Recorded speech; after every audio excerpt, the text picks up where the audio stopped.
नमस्कार, टेकहुड आईटीआई के इस यूट्यूब चैनल पे आपका स्वागत है।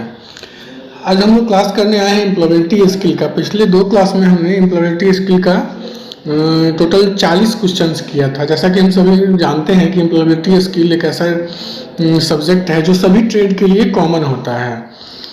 तो टोटल 50 नंबर का क्वेश्चन आपसे पूछा जाएगा आपके एग्ज़ाम में, जिसमें 25 क्वेश्चन होगा टोटल, और 25 क्वेश्चन 2-2 नंबर का होगा। तो आपने जान लिया कि टोटल कितने नंबर का क्वेश्चंस पूछे जाएंगे और कितने क्वेश्चन आपको एग्जाम में पूछे जाएंगे। तो आइए आज हम क्लास 3 स्टार्ट करते हैं क्वेश्चन नंबर 1 से। पहला क्वेश्चन है, quality is all about producing products without. बिना खाली स्थान के उत्पादों का उत्पादन ही क्वालिटी कहलाता है। बिना प्राइस के, कीमत के, बिना डिजाइन के, बिना डिफेक्ट्स, दोष के, या बिना स्टैंडर्ड, मानक के, बिना किस चीज के उत्पादों का उत्पादन ही क्वालिटी कहलाता है। तो इसका सही आंसर हो जाएगा दोष के, यानी कि बिना डिफेक्ट के उत्पादों का उत्पादन ही क्वालिटी कहलाता है।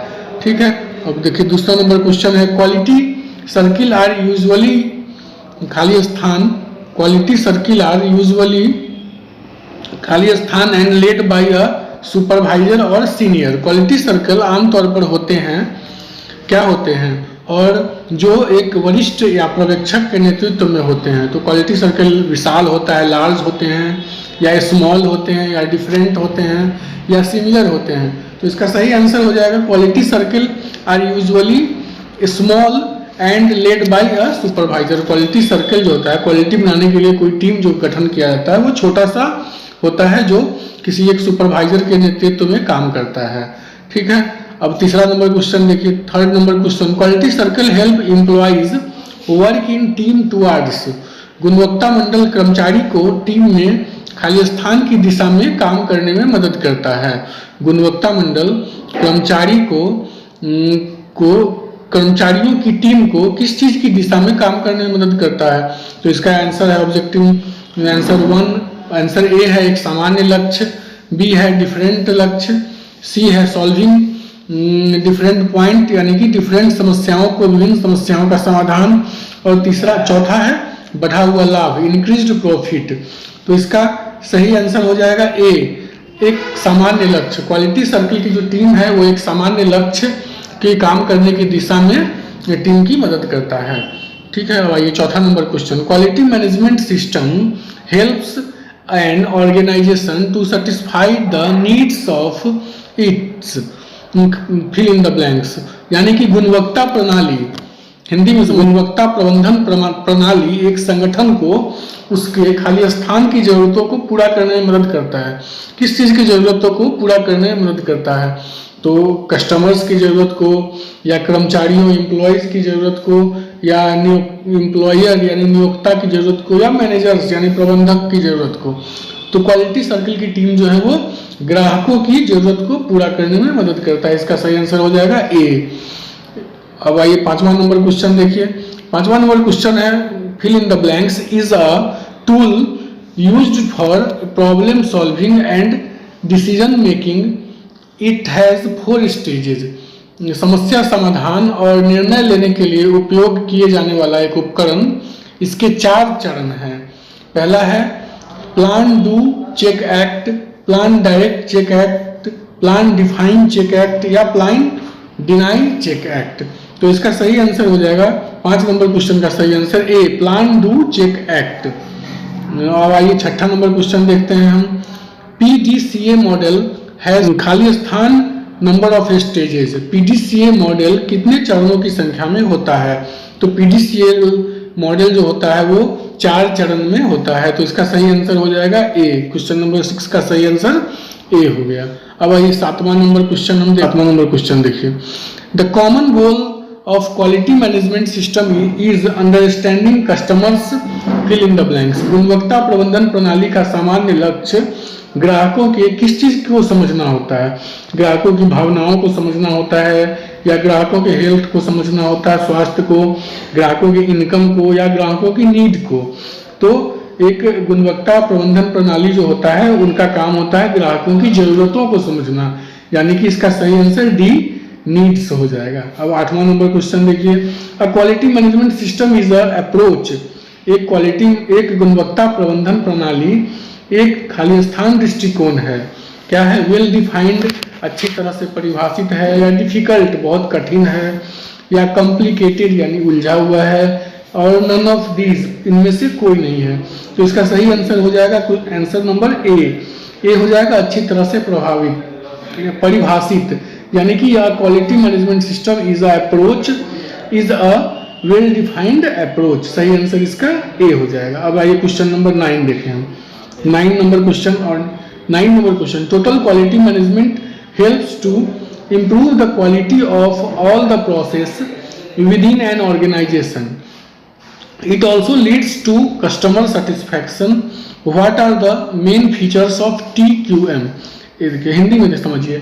एक गुणवत्ता प्रबंधन एक संगठन के भीतर सभी प्रक्रियाओं की गुणवत्ता के में सुधार करने में मदद करता है। यह ग्राहकों की ओर भी जाता है। TQM की मुख्य विशेषता क्या है? तो यहाँ हमें बताना है कि TQM की मुख्य विशेषता क्या है। इसका आंसर TQM की मुख्य विशेषता उपयोगकर्ता पर ध्यान देना है, या श्रमिकों की भागीदारी है, या निरंतर सुधार है, या इनमें से सभी है। तो क्वेश्चन नंबर 9 का आंसर हो जाएगा श्रमिकों की भागीदारी, अर्थात उसके अंदर काम करने वाले लोगों की भागीदारी पे ही गुणवत्ता प्रबंधन डिपेंड करता है कि उनके अंदर कैसे लोग काम करते हैं। अब आइए क्वेश्चन नंबर 10 नंबर है, a fishbone diagram can help to identify possible causes and effects of a problem. It is also called fill in the blanks. एक फिशबोन आरेख सभी समस्याओं के संभावित कारणों और प्रभावों की पहचान करने में मदद करता है। इसे खाली स्थान भी कहते हैं। इसे और क्या कहते हैं? इसे cause and effects diagram, Hindi में कारण और प्रभाव आरेख कहते हैं, या चेक एंड इफेक्ट डायग्राम, जांच और प्रभाव आरेख कहते हैं, या कॉज एंड इक्वल डायग्राम, कारण और समस्या आरेख कहते हैं, या चेक एंड इजी डायग्राम, यानी कि चेक और आसान आरेख कहते हैं। तो क्वेश्चन नंबर 10वां, इसका सही आंसर हो जाएगा कॉज एंड इफेक्ट डायग्राम, यानी कारण और प्रभाव आरेख। इसका आंसर हो जाएगा कारण और यहाँ fishbone diagram can help to identify possible causes and effects of a problem. It is also called cause and effect diagram. ठीक है। अब देखिए क्वेश्चन नंबर 11 देखिए, the basic principle of kaizen is. Kaizen का मूल सिद्धांत क्या है? काइजन का मूल सिद्धांत है चेंज इज फॉर गुड, बदलाव अच्छे हैं, या चेंज फॉर द पीपुल, लोगों के लिए बदलाव, या सेल फॉर द बेटर, बेहतर के लिए बेचे, या बाई फॉर द बेटर, यानी कि बेहतर के लिए खरीदें। तो काइजन का मूल सिद्धांत क्या था? क्या है? बदलाव अच्छे के लिए है, मतलब change is for the nature. कहा गया है change is for the nature. तो इसका सही आंसर हो जाएगा answer number A, change is for good. तो 12 नंबर क्वेश्चन है, what is the correct steps and order of 5S। 5S का सही चरण और क्रम क्या है? देखिए इसका आंसर क्या क्या है, आइए हम देखते हैं। शेयर, स्मॉल, साइन, सस्टेन, या स्टैंडर्ड। बी है sort, set in order, shine, standard and sustain. C है shine, sort, small, share and standard. और चौथा है यानी कि डी नंबर है share, shine, standard, sort and sweep, यानी कि तो इसका सही आंसर है 12 नंबर क्वेश्चन का सही आंसर होगा ए, यानी 5S का सही उदाहरण है शेयर, छोटा, साइन, सस्टेन एंड स्टैंडर्ड। तो 12 नंबर क्वेश्चन का सही आंसर हो गया ए।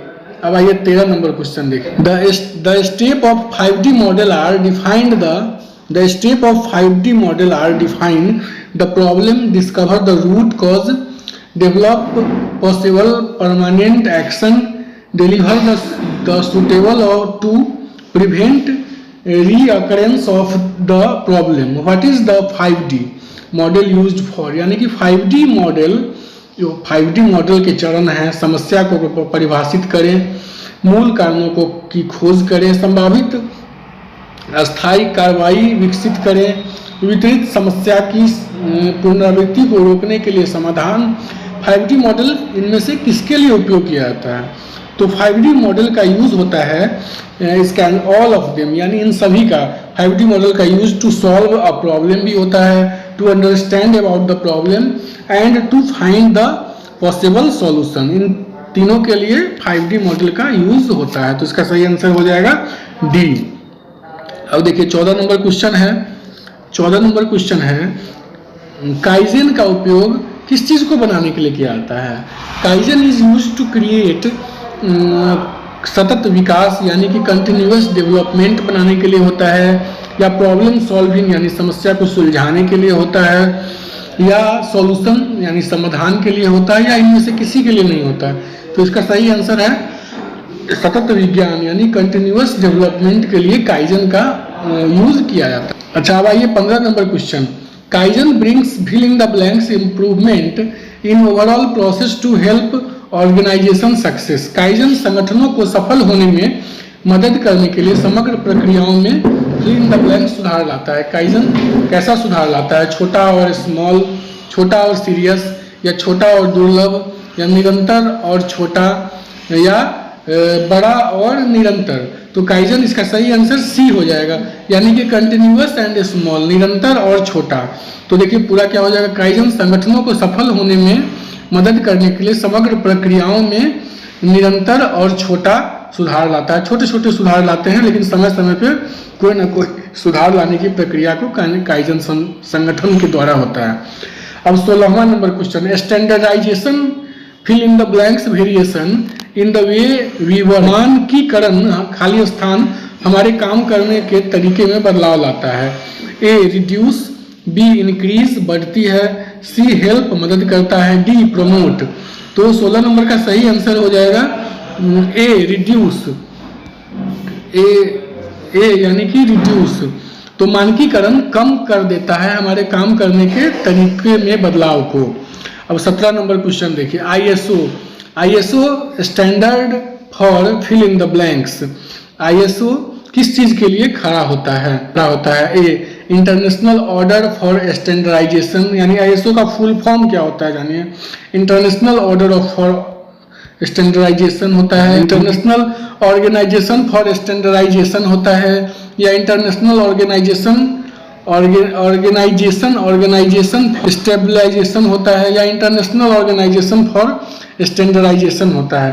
तो इसका सही आंसर हो जाएगा डी, यानी कि आईएसओ का full form international organization for standardization, मानकीकरण के लिए अंतर्राष्ट्रीय संगठन। Number 18, BIS stand for bureau of Indian standards. Is BIS a national body or international body? BIS stand for Bureau of Indian Standards. Is BIS a national body or international body? BIS भारतीय मानक bureau के लिए खड़ा है। BIS एक राष्ट्रीय निकाय है या अंतर्राष्ट्रीय निकाय है। तो national standard body of Bharat, BIS national body standard body of Bharat है, भारत का राष्ट्रीय मानक निकाय है, या भारत का मानक निकाय है यानी कि स्टैंडर्ड बॉडी ऑफ इंडिया है, या इंटरनेशनल बॉडी ऑफ इंडिया है, या international standard body of India है। तो इसका सही आंसर हो जाएगा, इसका सही आंसर ए यानी national standard body of India, यानी BIS जो है वो national standard body of India है। अब क्वेश्चन नंबर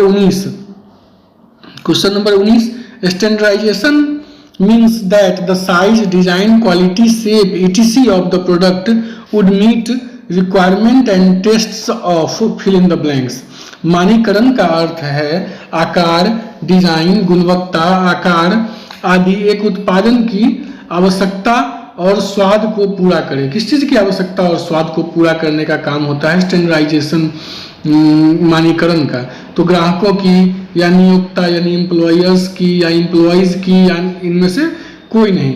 तो इसका सही आंसर हो जाएगा, इसका सही आंसर यानी कि इसका सही आंसर कस्टमर्स, ग्राहकों की जरूरतों को पूरा करना, ग्राहकों की जरूरतों को पूरा करने का काम होता है मानकीकरण का।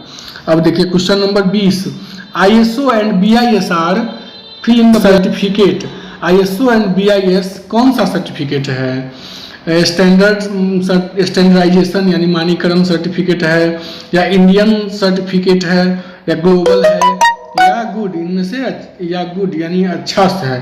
तो इसका सही आंसर हो जाएगा, इसका सही आंसर ए, इसका सही आंसर ए यानी ISO and BIS standardization certificate. ISO और BIS एक मानकीकरण प्रमाण पत्र है। टोटल आज हम लोगों ने 20 इम्प्लॉयबिलिटी स्किल के इंपॉर्टेंट क्वेश्चंस किए। फिर मिलेंगे अगले चौथे क्लास में, तब तक के लिए धन्यवाद।